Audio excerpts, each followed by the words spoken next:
کیا شان ہے اس آقا کی.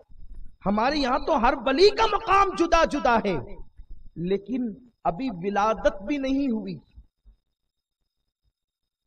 والد کے یہاں 3 بیٹیاں پیدا ہو گئی، ولادت نہیں ہوئی. باپ کو چاہیے تھا بیٹا اس لیے چاہیے تھا تاکہ میری سلطنت سنبھالے. اور مخدوم اشرف کا جو خاندان ہے نا، اتنا اعلیٰ خاندان ہے کہ محمود غزنوی کا جو خاندان ہے وہ حضرت مخدوم اشرف جہانگیر سمنانی کے آباء و اجداد جو اوپر کی پشتوں میں ہوئے ہیں، محمود غزنوی کا خاندان ان کا غلام رہ چکا ہے. اسی لیے آپ اپنے خطابات اور ملفوظات میں کہتے ہیں، خود کہتے ہیں، لوگوں آپ نے اشرف کے خاندان کو سمجھا کیا ہے؟ مخدوم اشرف کا خاندان فرماتے وہ خاندان ہے کہ محمود غزنوی جیسے کے باپ دادا میرے خاندان کے غلام رہ چکے. ایسے بادشاہوں کے غلاموں نے مخدوم اشرف رضی اللہ تعالیٰ کی آباء و اجداد کی غلامی کی ہے. حالانکہ وہ خود بھی محمود غزنوی علوی سادات سے ہے، لیکن ان لوگوں نے غلامی کی ہے. یہ سلسلہ نسب ہے حضرت سیدنا مخدوم اشرف جہانگیر سمنانی کا. اس لیے کہ دھتورے کے پودے میں کبھی گلاب تو نہیں کھلتے، اس کے لیے پودے بھی گلاب کے چاہیے. تو یوں نسل آئی ہے مخدوم اشرف جہانگیر سمنانی کی، ولادت نہیں ہوئی ہے. بابا کا خاندان وہ کہ محمود غزنوی جیسے کے خاندان کے لوگ غلامی کرتے ہیں، اور ماں کا خاندان سرکار غوث العظم دستگیر کا خاندان. آپ کی امی جان کا تعلق سرکار غوث العظم دستگیر کی خالہ سے ملتا ہے.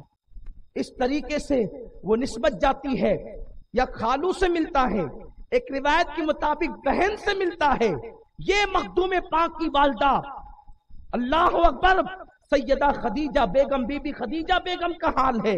یوں اس طرف سے حسنی اور حسینی وہ جو نہریں بہتی ہے، اسی سے ملنے کے بعد مخدوم اشرف جیسا جو ہے وہ نجیب الطرفین مجمع البحرین جو ہے وہ اللہ اکبر گل کھلتا ہے.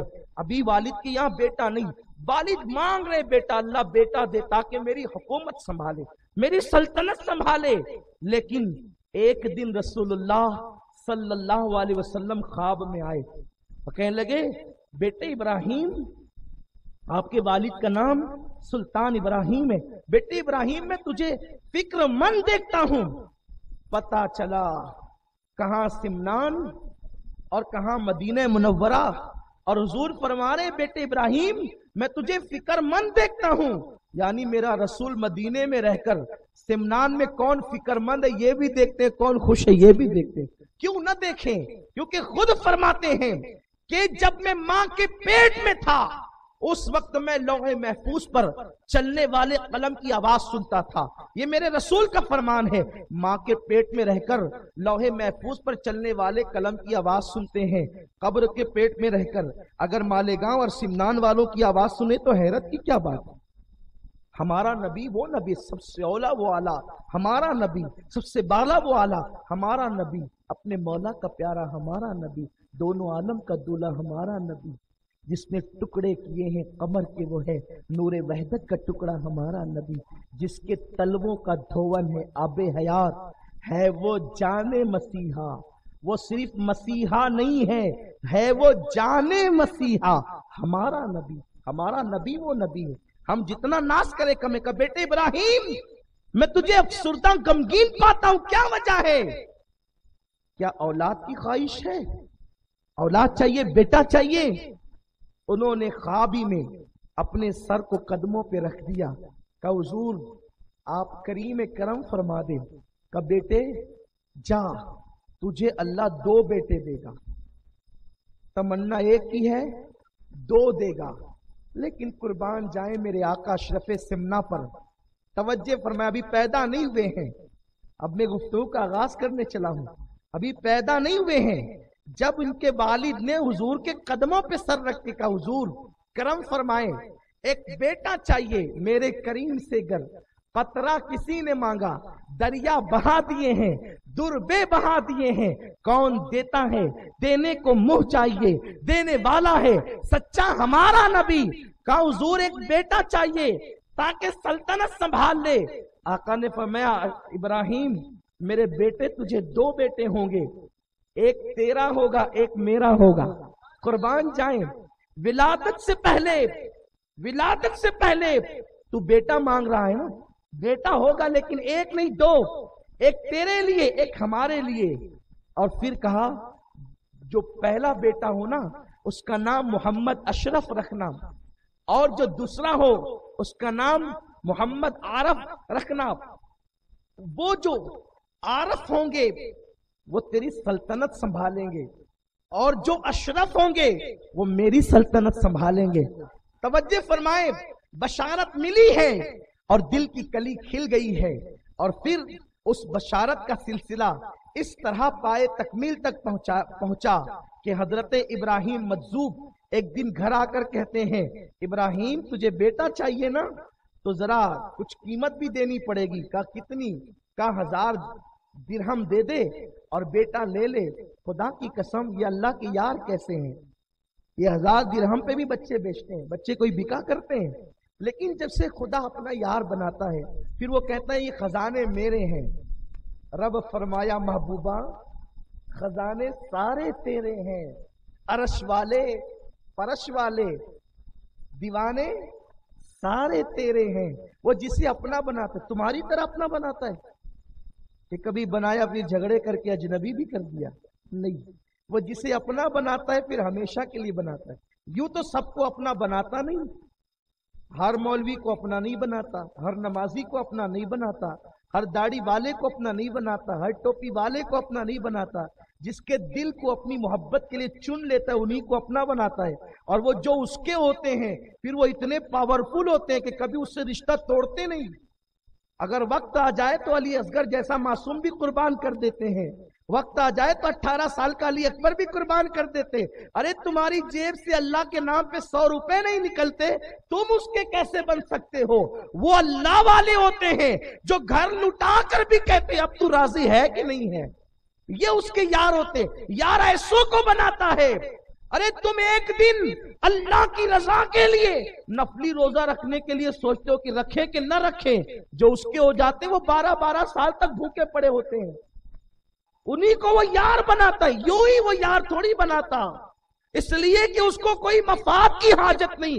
آج سمد ہے وہ اللہ الصمد، وہ سمد ہے، بے نیاز ہے۔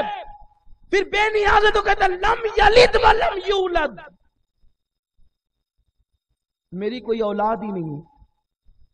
اللہ کے لیے شان ہے کہ اس کی کوئی اولاد نہیں، لیکن سمجھنے سمجھانے کے لیے ایک فلسفہ پیش کرتا ہوں۔ اولاد کیوں نہیں؟ اس لیے اگر اولاد ہوتی تو خدا کا بیٹا بھی خدا ہی ہوتا، اور 2 خدا ہو نہیں سکتے۔ جب 2 نہیں ہو سکتے تو 360 کیسے ہو سکتے ہیں؟ اس لیے اس کی کوئی اولاد نہیں۔ اور بات یہ ہے، توجہ، بات یہ ہے کہ جب اولاد ہوتی ہے نا تو سب سے زیادہ اولاد ہی پیاری ہوتی ہے۔ اولاد ہوتی ہے تو سب سے زیادہ، اسی لیے دیکھو بھائی بھائی میں جھگڑا ہوتا ہے اولاد کی وجہ سے۔ کبھی کبھی میاں بیوی بھی جھگڑا ہوتا ہے، بچہ اسکول نہیں جا رہا ہے، میاں نے آستین چڑھا کے ماری تو بیوی کا مارنا نہیں، ایسا ہوتا ہے نا۔ کبھی بیوی نے مار دیا تو شوہر نے کہا مارنا نہیں۔ بچے سے پیار جو ہے بیوی سے بھی لڑ لیا۔ اس کا مطلب یہ ہے کہ جب بچہ ہوتا ہے تو بچے سے ہی بہت پیار ہوتا ہے۔ قربان جائیں، لم یلد ولم یولد، میری کوئی اولاد ہی نہیں اور میرے کوئی ماں باپ ہی نہیں ہے، کیونکہ اس کی شان ہے، کیونکہ بفرض محال ہو ہی نہیں سکتا۔ اولاد ہوتی تو مدینے والے محبوب کی تجھ سے زیادہ پیاری ہوتی، بغداد والے محبوب تجھ سے زیادہ پیاری ہوتی، اجمیر والے محبوب تجھ سے زیادہ پیاری ہوتی، سمنان والے محبوب تجھ سے زیادہ پیاری ہوتی۔ اولاد رکھی ہی نہیں تاکہ کسی کو شک نہ ہو جائے کہ وہ پیارے ہیں یا یہ پیارے ہیں۔ کہا حبیب تجھی کو چاہیں گے اور صرف تجھی کو چاہیں گے، اور جو تیرا ہو جائے گا اس کو بھی اپنا محبوب بنا لیں گے۔ یہ ہوتے ہیں محبت کے انداز، یہ ہوتا ہے طریقہ محبت۔ خدا کی قسم اس کا ہر کام بے مثال ہے، اس کا ہر کام بے مثال ہے، تو اس کی محبت کا انداز بھی بے مثال ہے۔ نہ اس کی کوئی تمثیل ہے، نہ اس کی کوئی مثال ہے، وہ مثل مثال سے پاک ہے۔ تو کیسا محبوب بناتا اور کیسوں کو بناتا ہے۔ ہم روزے 1-2 رکھنے کے لیے نفل سوچتے ہیں، وہاں 12 سال تک بھوکے رہتے ہیں۔ کیا میرے کلیئر کے آقا نے بھوکے رہ کر کے نہیں دکھایا؟ 12 سال تک بھوکے رہے۔ ایسے ہوتے ہیں اس کے یار۔ اور اپنا حال تو یہ ہے کہ زکات نکالنے کی بات آئے تو بدن پہ کانٹے آنے لگتے، او اتنی نکالنی پڑے گی، لیکن جو اس کے یار ہوتے ہیں وہ سلطنت چھوڑ دیتے ہیں، کیونکہ وہ محبت کرتے ہیں۔ جب تم محبت نہیں کرو گے تو وہ تمہیں اپنا کیسے بنائے گا؟ تو جو اس کے ہو جاتے ہیں پھر وہ تقسیم کرتے ہیں، اللہ کے خزانوں کے مالک ہو جاتے ہیں۔ من کان للہ کان اللہ لہ۔ تو حضرت ابراہیم مجذوب نے کہا، ابراہیم بیٹا چاہیے نا تو 1000 دو۔ انہوں نے 1000 ڈال دیے، کہا جا مبارک بیٹا ہوگا، ایک نہیں اب 2 ہوں گے، ایک دین والا ہوگا اور ایک تیری سلطنت کو سنبھالے گا، ایک اللہ تبارک و تعالیٰ کے محبوب کی سلطنت کو سنبھالے گا اور ایک تیری سلطنت کو سنبھالے گا۔ وہی بشارت دے کے گئے۔ اور اس کے بعد قربان جائیں، جب شکم پاک میں آمد ہوئی تو پھر مبارکبادیوں کا سلسلہ جاری ہوا، اس کی طرف میں نہیں جاتا۔ ولادت کے بعد، پیدائش کے بعد 14 سال کی عمر میں سارے علوم سیکھ لیا، 14 سال کی عمر میں، اور اس کے بعد پھر اللہ تبارک و تعالیٰ نے وہ منصب عطا کیا کہ آپ کو چھوٹی سی عمر ہی میں سمنان کا بادشاہ بنا دیا گیا۔ مصطفیٰ کا گھرانہ